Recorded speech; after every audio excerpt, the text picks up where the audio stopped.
తెలంగాణలో స్థానిక సమరానికి నగారా మోగింది.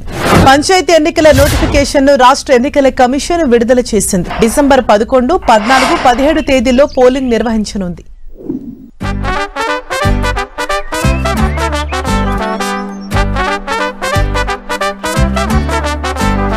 అన్న ఎలక్షన్ల డేట్ వచ్చిందట. నెల రోజులు తాగుడు ఊగుడు నల్లిపొక్కలు గుమ్ముడే. ప్రజలారా, మళ్ళీ మనకు నోళ్లు తలిసే సమయం వచ్చింది. నోట్లు తీసుకునే సమయం వచ్చింది. మన పళ్ళకు పంచెప్పే టైం వచ్చింది.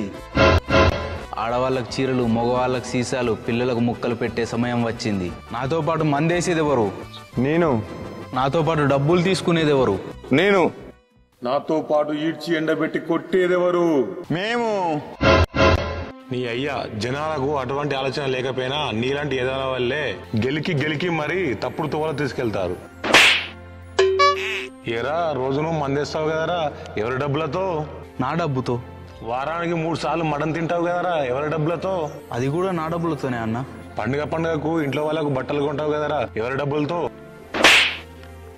మరి ఏందిరా 2000తోనే బతికినట్టు పెద్ద బిల్డప్ ఇస్తావు? అరే, నువ్వు తీసుకున్న 2000 ఇంట్లో ఒక్కరోజు మటన్ ఖర్చులకు కావురా, కానీ ఆ డబ్బులు తీసుకోవడం వల్ల 5 ఏళ్ళు బానిస అయిపోతావు. కానీ ఏదైనా అవసరం పడితే అడుక్కొని చేయించుకోవడం తప్ప గల్లబట్టి అడిగి చేయించుకుని అక్కు కోల్పోతావురా. ఎంతసేపు నిజాయితీ గల నాయకుడు కావాలని అనడమేనా? మనం నిజాయితీగా ఉండక్కర్లేదా? సర్పంచ్ ఎలక్షన్స్ అంటే ముక్క చుక్క మంది అనుకోవడం కాదురా. ఇవన్నీ మానుకుంటేనే ఎవరైనా బాగుపడేది. అన్న, ఈసారి నేను కూడా నిజాయితీగా ఓటేస్తా. నేను కూడా ఈసారి ఓడే నీకు వస్తా అన్న. మనలాంటి యువకులే గ్రామానికి ఆదర్శం. ఇది మన ఊరు నుండే మొదలు కావాలి. ఓడిపోనీయకు నీ ఓటును, గెలిపించే ప్రజాస్వామ్య బాటను.